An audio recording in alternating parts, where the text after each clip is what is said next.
As the moderator told you, I am not a theologian, unfortunately, and I'm not a philosopher. Then we are going to face, was this topic that was given to me, Catholic families, challenges in education. I used a socio-anthropological approach to share my thoughts with you. Educational challenges facing Catholic families in Amor Laetitia, a socio-anthropological approach. These are the path of inquiry. These 4 points are the points that we are going to be going through all over my presentation. This presentation is situated at the intersection of the social sciences and the church and the Catholic social teaching. It therefore falls neither within a strictly theological approach nor within a doctrinal exposition in the proper sense. During its preparation, however, 2 preliminary questions emerge as decisive. The first concerns the very category of the Catholic family. What is the Catholic family? What do we intend with the words, with the notion Catholic family? Indeed, to examine educational challenge for within and to Catholic families presupposes at the outset a clarification of what this notion encompasses, as well as of the normative and practical expectations associated with it. Since the apostolic exhortation Amoris Laetitia serves here as a reference text, it is appropriate to begin with the definition it offers. This is what Pope Francis says. Through this gaze, made up of faith and love, grace and commitment, human family and divine Trinity, we contemplate the family that the Word of God entrusts into the hands of man, woman, and children, so that they may form a communion of persons that is an image of the union between the Father, the Son, and the Holy Spirit, procreative and educational activity in turn reflects the work of the Father. Through this formulation, which concludes the first chapter of the exhortation, after recalling the biblical significance of the couple and filiation, Pope Francis proposes an understanding of the Catholic family as a conjugal and parental community ordered toward love, procreation, and education. From this perspective, the family appears as the union of a man and a woman, open to cooperation with God's creative work. Procreation and education are therefore not peripheral realities, but 2 structuring dimensions of the conjugal vocation. They express a form of a double transcendence proper to the couple. On the one hand, a vertical transcendence insofar as conjugal union is situated within the horizon of a call received from God. On the other hand, a horizontal transcendence insofar as it is open to the transmission of life and to the formation of a new generation. Within this framework, education fully participates.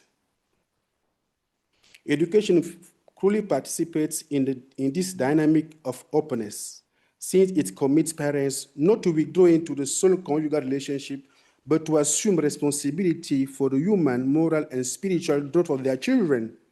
It is in this sense that Amoris Laetitia recalls that parents have the duty of carrying out their educational mission with seriousness.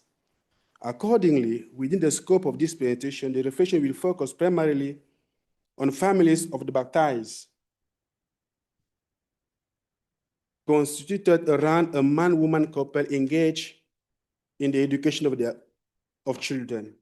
Such a delimitation does not exclude neither families marked by separation or widowhood, nor those which despite having desired offspring, were unable to have children. By contrast, within the argumentative economy of Amoris Laetitia, it cannot be extended to unions that voluntarily exclude procreation, since the text sees them as a heartbreaking contradiction. Therefore, considering the reality in which we live, some questions arise. What exactly is the reality?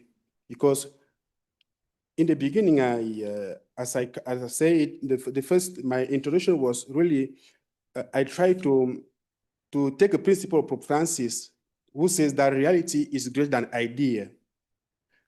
What exactly is the reality greater than the idea? Being referred to when one speaks of the Catholic family.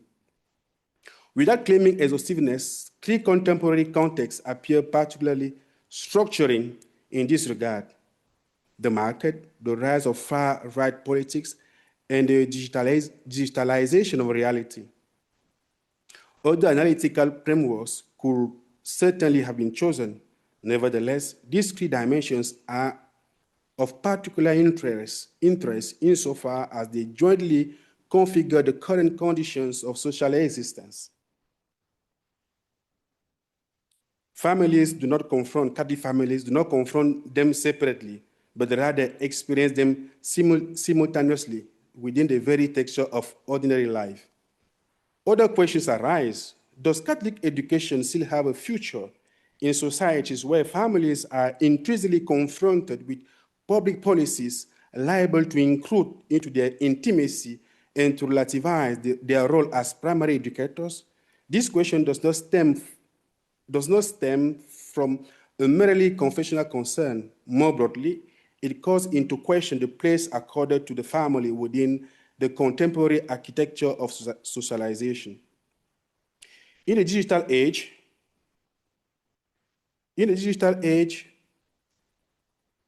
this issue is reformulated with renewed intensity.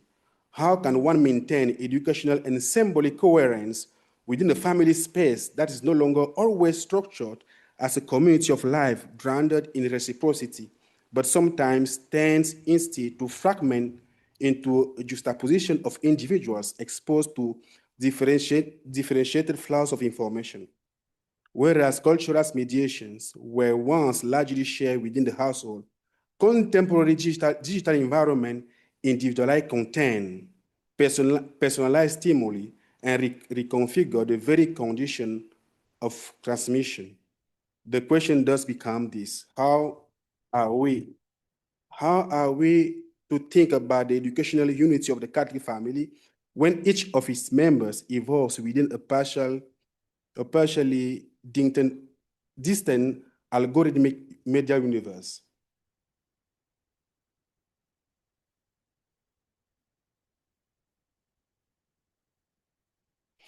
Before answering to these questions, let express and share one Pope Francis worry: the educational question and the anthropological question in the face of social acceleration and of the overabundance of events. In the vademecum of the Global Pact of Education on December 2019, Pope Francis offers a particular illuminating diagnosis of the contemporary educational condition. Education is confronted with what some call rapidation. Maybe it's a Spanish word. I don't know how they pronounce it. Rapidation, age of rapidation. Education is confronted with what some call rapidation, that is, a dynamic of acceleration that traps existence within the spiral of technology and digital speed, constantly displacing points of reference. In such a context, identity tends to lose stability, while the psychic structure of individual is weakened by permanent change, which contrasts with the natural slowness of biological evolution. This analysis immediately establishes the general framework of the present reflection. The educational question can no longer be dissociated from a pedagogical inquiry into contemporary social temporalities.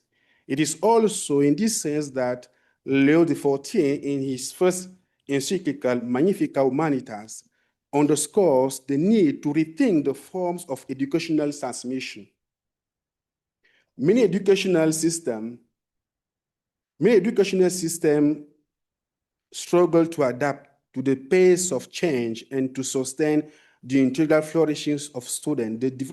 The development of information technologies and artificial intelligence quickly renders curricula designed for a different era inadequate, while the organization of the school, its spaces, evaluation methods, and even the very figure of the teacher must be reconsidered from the standpoint of a truly holistic education, open to all dimensions of the human person. Whether one considers parents or teachers, the diagnosis remains fundamentally the same. Education now takes place in a universe marked by the extreme rapidity of transformations. It is from this perspective that the notion of rapidation mobilized by Pope Francis may be related to Armut Rosa theories of social acceleration. Armut Rosa is a German philosopher and sociologist. Rosa distinguishes three major forms of acceleration characteristics of modernity. Technical acceleration, observable in the continuous increase in performance in the fields of transport, computing, and even sport. The acceleration of social change, manifested in particular in the more rapid transformation of professional, conjugal, family, and political trajectories. And finally, the compression of time, the compression of available time produced by the two preceding forms, generating in a structural sense of urgency, whose ordinary expressions may be seen in practices such as fast food or speed dating. These dynamics of acceleration, which participate in what Zygmunt Bauman described as the liquefaction of modernity, may also be interpreted as a sociological translation of what Marc Auger had already designated as the acceleration of history. Auger indeed highlighted an overabundance of events liable to saturate both present and past. Such congestion of time not only transform the experience of duration, it also fragments spaces of life and profoundly reconfigures individuals' relation to the social world. Consequently, the concern expressed by Pope Francis regarding the effects of rapidation on identity formation and on the psychology balance of person appears entirely justified. Extending this diagnosis, Stefano Zamagni, an economist, an Italian economist, invites us to take seriously three forms of resistance that now affect subjects' relation to time and to reality: fear, avoidance, and impatience. Placing Pope Francis' analysis in dialogue with those of these authors makes it possible to identify the traits of a contemporary anthropology deeply marked by the figure of the Homo economicus. Inherited from a certain tradition stemming from Adam Smith, this figure has gradually imposed a model of rationality that has far exceeded the strictly economic sphere in order to structure the whole of the social bond. Its fundamental anthropological error lies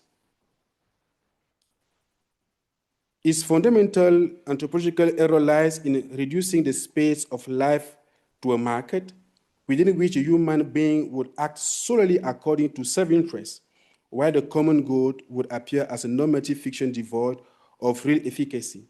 In such a configuration, the relation to others tend to become impersonal, since sympathy, reciprocity, and fraternity are no longer recognized as constitutive dimensions of the social order. Under these conditions, the Catholic family evolves within a space-time structured by events, overabundance, and historical acceleration, while the subject with whom it must contain is largely shaped by the norms of the Homo economicus, it is to this human subject situated within this particular conjuncture that the challenge of Catholic education is addressed. Consequently, any reflection on the contemporary challenges facing Catholic families presupposes upstream an analysis of the anthropological framework within which these challenges take on meaning.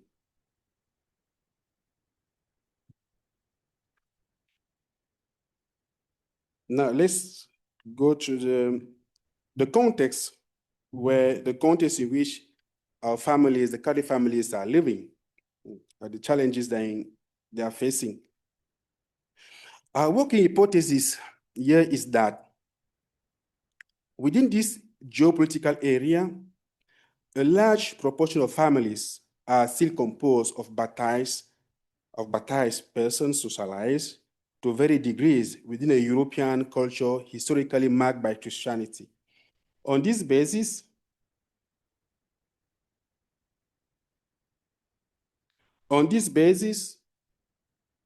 excuse me, okay.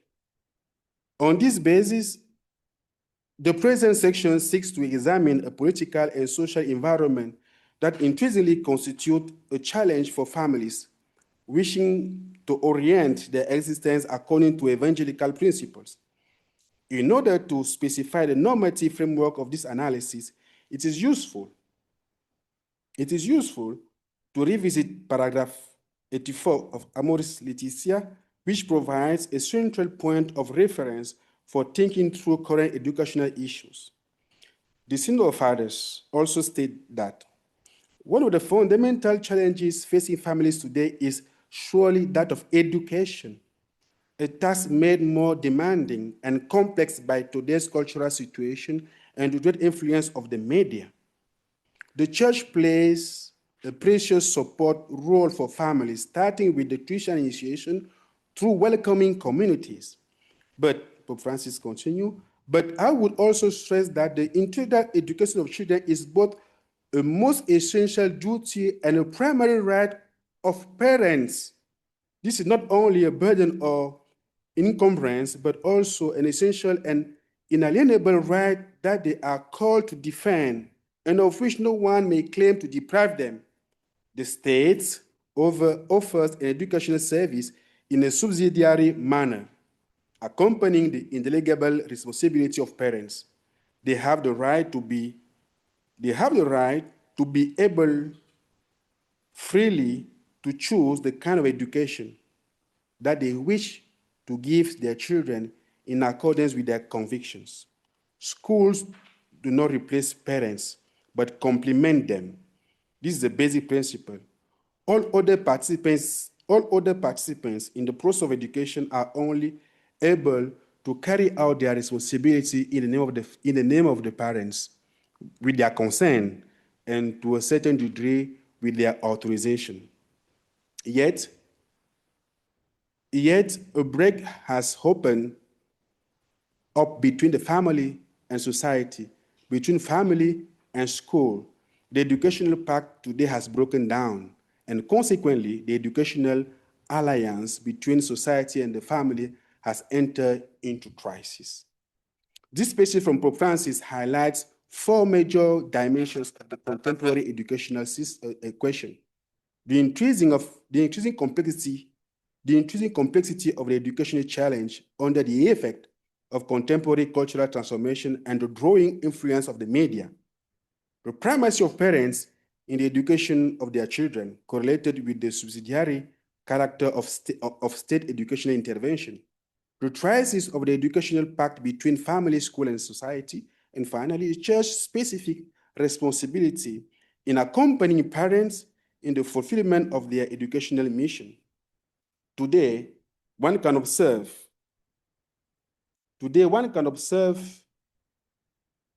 a plurality of factors contributing to the destabilization of the balances historically associated with the Catholic family. Among these, two major lines of force stand out particularly clearly in the Pontifical text.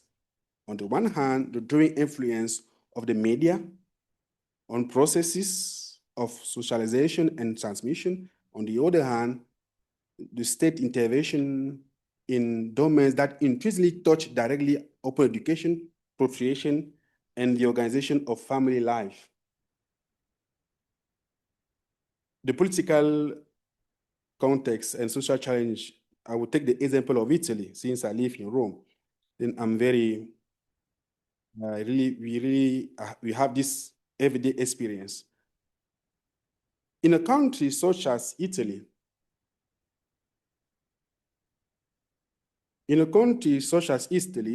marked both by pronounced demographic aging and by a particularly severe experience of the COVID-19 pandemic, the accession to power of a political leader whose discourse explicitly articulates national identity, religious belonging, and reference to the family constitute a political and sociological significant fact.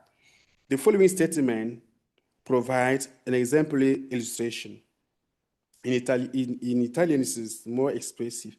I am Georgia, I'm a woman, I'm a mother, I'm Italian, and I'm a Christian. They say they want to grant citizenship to the young foreigners who study with our children in our schools, but that's not true. The truth is that they are using children as human shields in order to grant citizenship to everyone. I am ashamed of a state that does nothing for families. We shall defend God, country, and the family. Let them resign themselves to it. That was something like 6 years ago, 19 October 2019.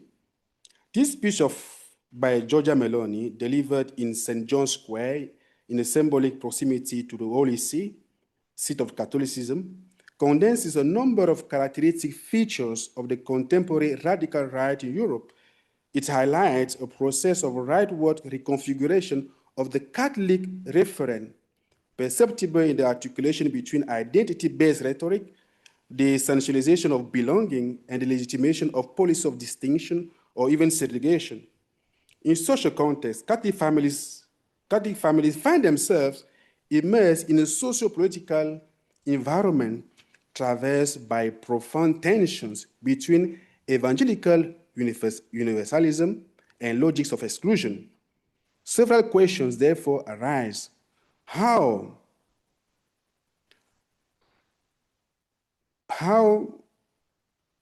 is one to live the gospel, which places love of neighbor and charity at its centers within a political context that instrumentalizes religion, God, and the family? How are evangelical values to be transmitted to younger generations within a public sphere structured by identity-based uses of Christianity? And how is one to educate toward a common humanity when certain public policies tend to distinguish between lives deemed legitimate, solvent, or desirable, and others relegated to the margins? This is not a matter of denying people the right to defend themselves, to protect themselves, but rather of refusing, in the name of critical reason, the simplification through which populisms claim to respond to the complexity of the contemporary world. Catholic families thus live in contexts in which the conjugal and familial sphere risk being redefined by political ends external to it. Unions once conceived in terms of love, reciprocity, and the project of founding a family thus tend to be reinscribed within a logic of ideological mobilization. From this perspective, the family ceases to appear exclusively as a site of lived intimacy, transmission, and the reception of the child as a gift, and also but becomes a space of political and normative investment within which spouses experience the drawing weight of legal disposition and public policies upon their most intimate existence. Such an eruption of the state into family intimacies may be illuminated by the philosophical tradition mobilized notably by Giorgio Agamben, Italian philosopher. In the Politics of Aristotle, Aristotle distinguishes simple biological life from properly political life and separates the sphere of the polis from that of the oikos, where the oikonomos and the despots intervene charged with domestic administration and the reproduction of life. Reappropriating this distinction, Agamben shows that in the classical world, simple natural life is excluded from the polis in the strict sense and remains confined as a mere reproductive life to the sphere of the oikos. Foucault formulates this in a conventional manner when he writes that for millennia, man remained what he was for Aristotle, a living animal with the additional capacity of a political existence. That is, a living animal with the additional capacity of political existence. Modernity breaks precisely with this earlier equilibrium. Biological life henceforth enters into the mechanism of power such that politics becomes biopolitics. Contemporary natalist policies offer a concrete illustration of this biopolitic inflection. In present-day Italy, financial incentives for childbirth, bonuses, and targeted allowances reflect the growing inception of fertility within a rationality of governing populations. Sex, reproduction, and the family thus tend to be apprehended through a logic of calculation, management, and demographic optimization. It is in this sense that one may speak of biopolitics to designate what brings life and its mechanism into the domain of explicit calculations, a mix of power knowledge and agent of transformation of human life. The risk then is that procreation may be reduced to a reproductive function detached from the loving relationship between a man and a woman, from the freedom of person, and from the symbolic significance of welcoming a child. When the child implicitly becomes an object of public policy or an economic variable, the child ceases to appear as a gift inscribed in the singular history of a couple. In this regard, Pope John Paul II recalled in his letter in March 1994 to the Secretary General of the United Nations that parents' freedom in matters of fertility remains inviolable and falls under their own responsibility. From this perspective, sovereignty policies are contributing within the context of contemporary historical acceleration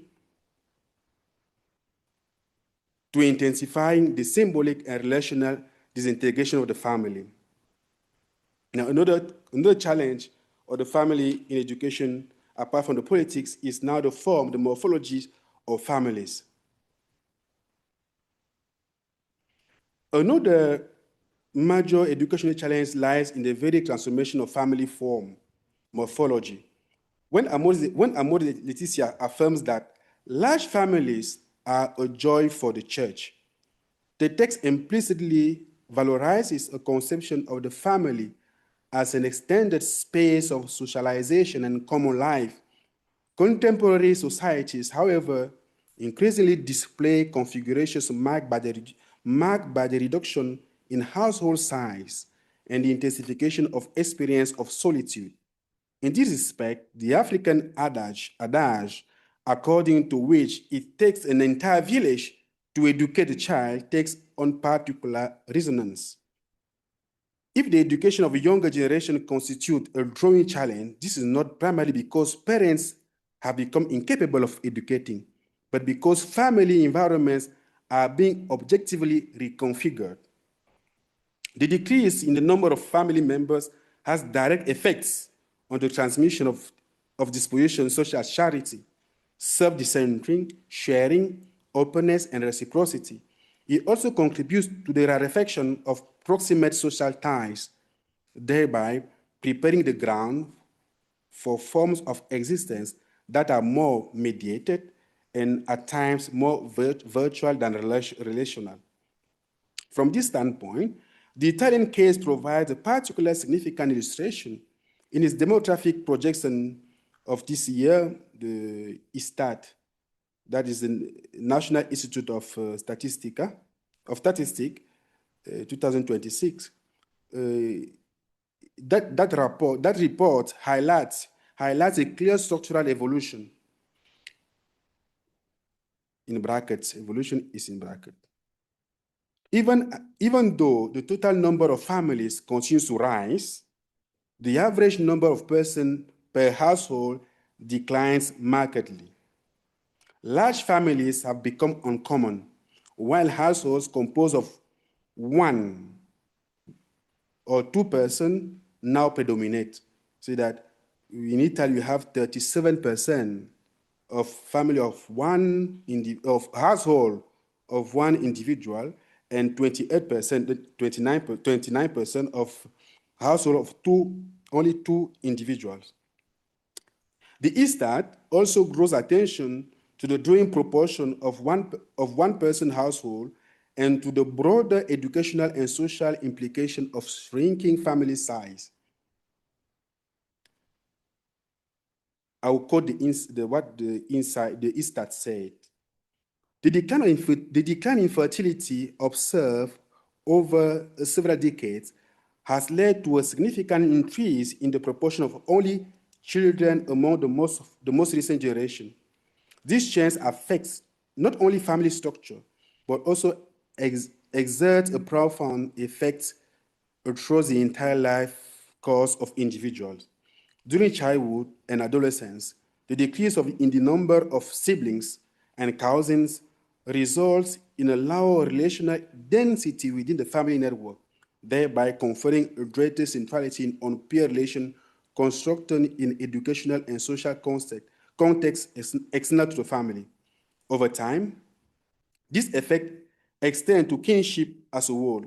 Family networks tend to contract horizontally with fewer collateral relatives and fewer persons of the same age, and to lengthen vertically with a relatively greater presence of older generation.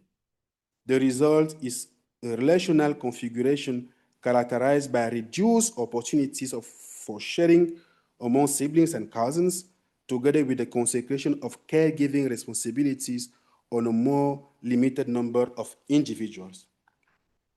Although Italian data cannot be transposed mechanically to countries such as France or Germany or Spain, they nevertheless indicate more general tendencies that deserve to be taken seriously in any reflection on the educational challenges facing Christian families. The contemporary context is indeed that of smaller families composed of individuals who are often less embedded in dense networks of primary sociability and evolving simultaneously within a political environment in which the state increasingly tends to intervene in domains traditionally falling under parental responsibility, particularly procreation and education.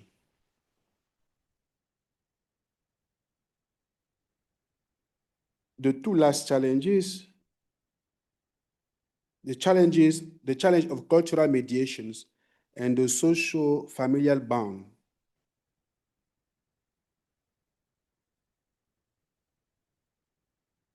Let me find, where is it? Okay. Okay. The apostolic Christian values as relational goods.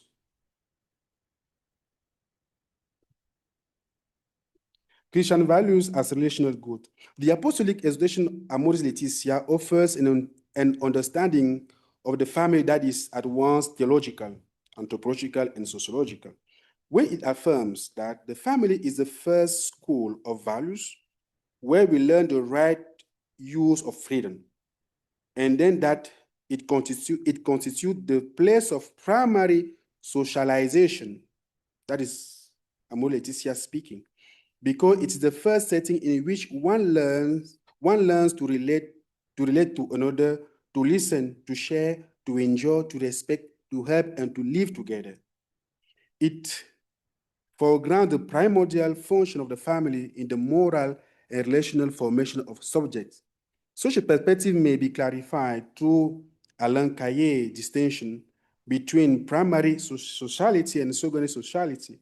In the register of primary sociality, interpersonal relations take precedence over functional roles and logics of utility, whereas secondary sociality refer more to the sphere of the state and the market, where impersonality and the functionalization of actors predominate. From this standpoint, the family appears as a central space of the production of primary social bonds.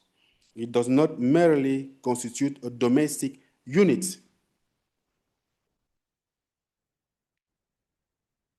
It does not merely constitute domestic units or an instance of social reproduction. It is also the site in which the fundamental relation disposition that make common existence possible are formed. In this regard, a reference to the concept of habitus of Bourdieu make it possible to emphasize that familiar exchanges cannot be reduced to utilitarian calculations. They are inscribed within a symbolic universe in which ways of being, feeling, and acting are shaped. The family may thus be approached as a space for the formation of the relational human being within the horizon of gift.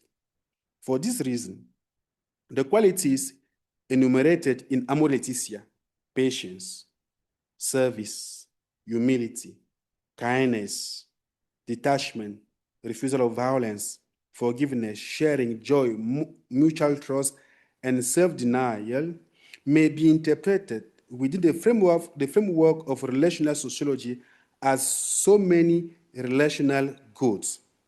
From this perspective, the principle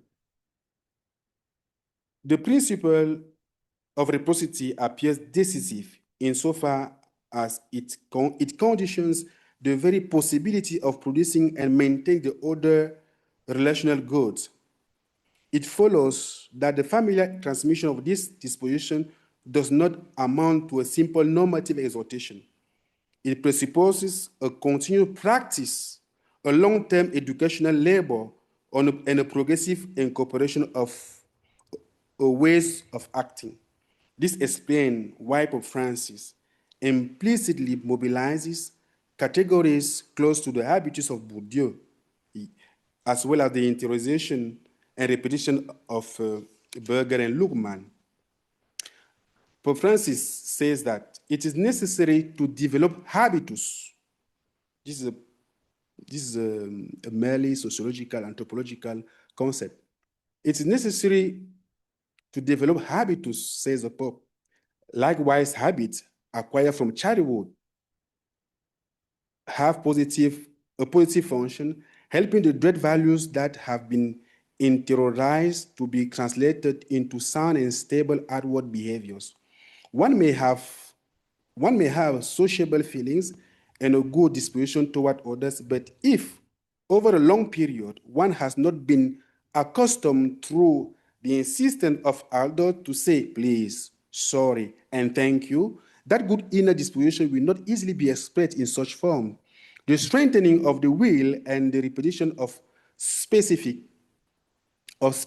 action build moral conduct, and without the conscious, free, and valued repetition of certain good behaviors, education in such conduct remains incomplete. Motivations of the attraction we feel towards a given value do not become a virtue without this appropriately motivated act. This passage clearly shows that for Pope Francis, children's family education cannot unfold without a labor of forming durable disposition. Such a perspective directly converges with the notion of habitus, as I said, understood as a generative principle of relatively stable practices and form of conduct. In this sense, habitus designate much more than a set of mechanical habits. It refers to an incorporated history that has become second nature through the social time of learning, extending through time. As the Pope affirms, these habitus become the history incorporated, made nature, and thus forgotten as such, which is the active presence of the whole past of which it is the product. From this standpoint, when the Pope insists on the repetition of specific action as a condition of moral formation, he also stands close to what Berger and Luckmann calls habituation. This corresponds to the process through which repetition stabilizes conduct and makes possible durable forms of practical orientation.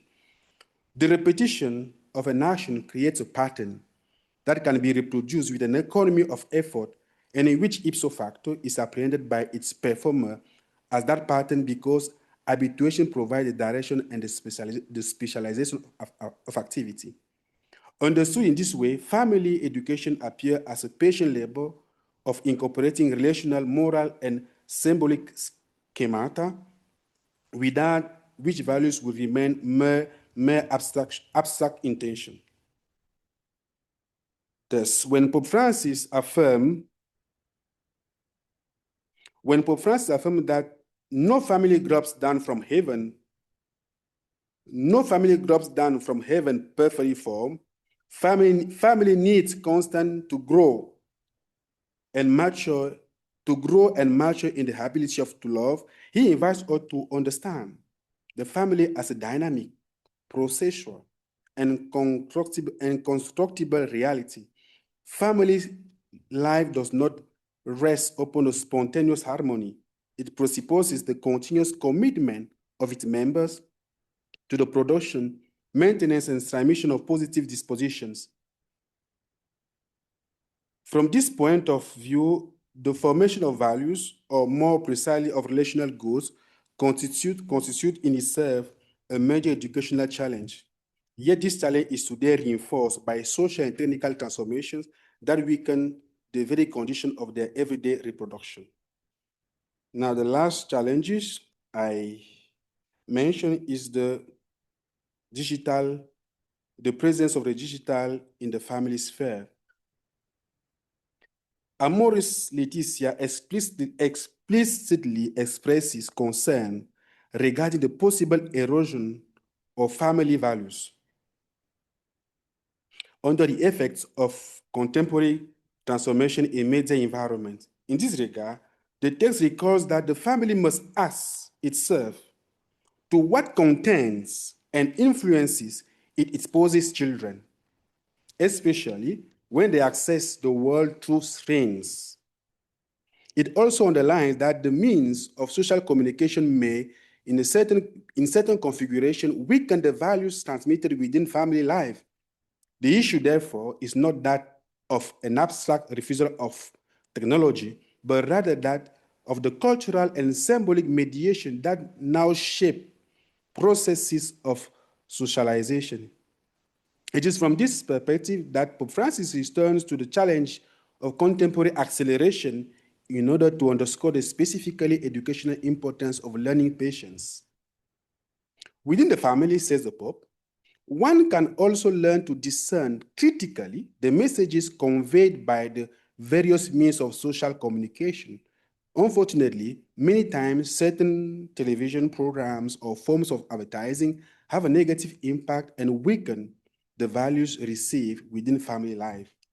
Returning to the danger of acceleration, the exhortation further states, at a time when anxiety and technological haste prevail, a very important task of families is to educate in patience.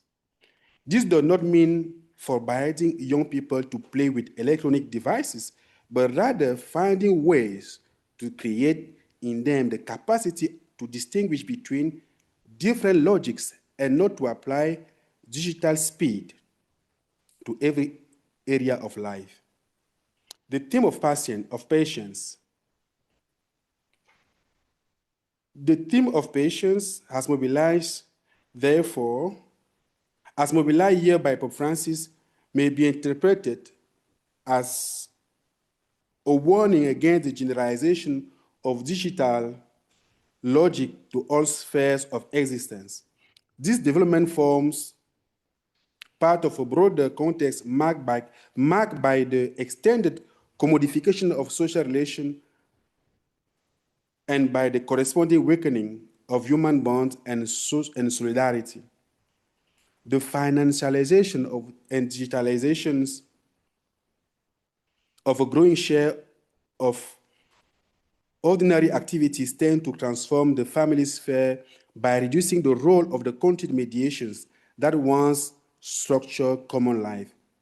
Everyday practices that formerly carried interactions, cooperation, and shared language are progressively being replaced by externalized and technologically mediated procedures. For example, certain domestic or alimentary activities, when wholly delegated to market dispositive, risk impoverishing the relational dimension of the household and affecting the nourishing, symbolic, and educational function of parental figures.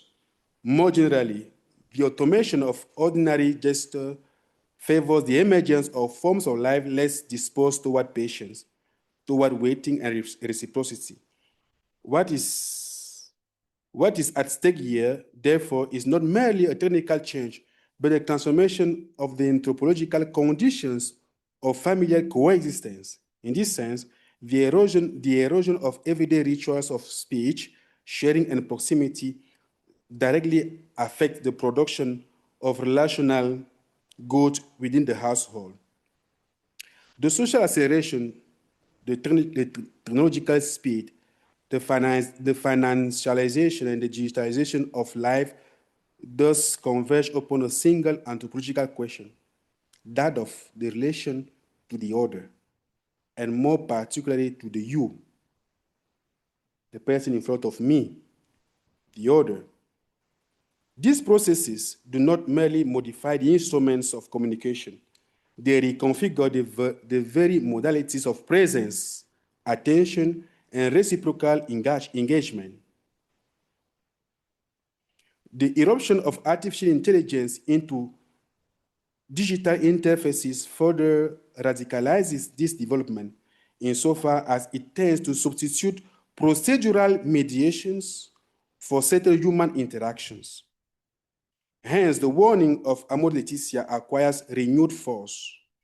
Parents no longer constitute the unique poles of reference in the socialization of children, and virtual reality stands in certain uses to compete with the analogical reality of encounter. The relational goods proper to the family sphere, mutual trust, solicitude, reciprocity, thus risk being replaced, at least in part, by the functional and instrumental logics proposed by digital environments. In this perspective, Pier Paolo Donati is a sociologist, anthropologist, and Italian.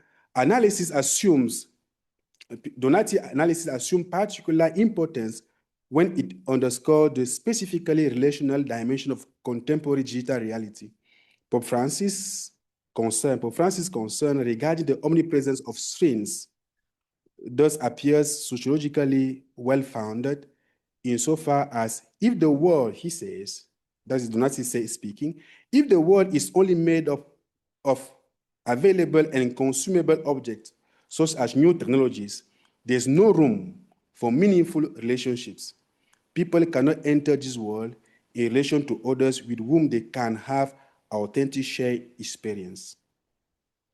The educational challenge then lies in the risk that the family may progressively cease to be the privileged place of encounter, aggressive speech, and live reciprocity. The dematerialization of living spaces does not merely produce new practices. It also transforms the conditions of possibility of a relationship among autonomous subjects capable of reflexivity and responsibility. Pier Paolo Donati clearly shows how virtual reality reconfigures forms of reciprocity and contribute to the erosion of direct human action. His analysis, linked to the AI, leads one to think that the relational quiddity, that is essence of the virtual world, henceforth requires a genuine ecology of realities inside families, capable of maintaining technology in a status of tool, interpretable from an analogical perspective. Catholic families, therefore, cannot remain at a distance from this transformation, since it unfolds at the very heart of their everyday intimacy and engages the educational future of younger generation. The growing articulation between the logic of profit and the virtual universe profoundly modify the modalities of entering into relation. Spontaneity, naturalness, and responsibility risk being weakened in favor of standardized procedures operating in a space-time where moral consciousness tends to fade. In this respect, Donati identified three particular troubling effects, especially for the young, for the kids, for our children: the, the fragilizations of mental health, the intensification of a paradoxical isolation, and cognitive regression correlated with the weakening of critical judgment. The conclusion: what can we say at the end of this? The aim here, you notice the aim of my presentation was not to draw an exhaustive inventory of the difficulties specific to Catholic families, but rather to propose an anthropological reinterpretation of the contemporary social transformations affecting families' form as a whole, the acceleration of history, the overabundance of havens, the weakening of social bonds, the growth of solitude and isolation, the rise of sovereignties, identity-based policies, as well as the digitalization of reality and the eruption of artificial intelligence, all constitute dynamics that profoundly reconfigure the conditions of family education. In this context, the Catholic family does not escape the tension of its time. On the contrary, it is confronted in a particularly acute manner with mutations affecting transmission, socialization, and moral formation. It is precisely that at this point that ecclesial responsibility becomes decisive. The church cannot leave families alone. The church cannot leave families alone. In the face of such an intensification of anthropological vulnerabilities, Amoris Laetitia recalled this in the following terms: the church is called to cooperate through appropriate pastoral activity so that parents themselves may be able to carry out their educational mission. She must always do so by helping them to appreciate their own proper role and to recognize that those who have received the sacrament of marriage become true educational ministers, because when they educate their children, they build up the church. And in doing so, they accept a vocation that God offers them. From this perspective, two orientations appear particularly structuring. With regard to the state, public policies, the church has a responsibility to remind it constantly that its responsibility is to create legislative and employment conditions capable of guaranteeing the future of the young people and helping them to realize their plan of founding a family. This is Amoris Laetitia speaking. From this perspective, the defense of the family presupposes critical vigilance toward any public policy that would tend to administer, to normalize, or instrumentalize family intimacy to the detriment of the proper responsibility of parents and the autonomy of households. At a closer level to families, Pope Francis assigned the parish a decisive role in the reconstruction of the relational fabric and in the accompaniment of family life. It is the parish, he says, that offers the principal contribution to family ministry. The parish is a family of families, where the contributions of small communities, ecclesial movements, and associations are harmonized. He further adds that the parish is considered the place where experienced couples can place themselves at the service of younger couples, possibly with the support of associations, ecclesial movement, and new communities. In this logic, if parishes, movements, schools, and other ecclesial institutions must be able to develop mediation capable of protecting and vivifying families, such a mission also presupposes a transformation of ecclesial formation itself. This is why the exhortation emphasizes that seminarians and also priests should receive a more extensive interdisciplinary formation on marriage and not only a doctrinal formation. The parish must be understood as a community of families called to contribute to the reconstruction of the social bond without substituting itself to the educational responsibility of parents. It constitutes a space of mediation, support, and transmission capable of strengthening the relational, moral, and spiritual capacities of households. From this perspective, it appears not as a structure of substitution, but as an ecclesial place for the consolidation of Christian education within a social world traversed by profound anthropological recompositions. Catholic education, thus, ultimately emerges as a form of anthropological resistance oriented toward the preservation of authentic human bonds. I finished. Thank you.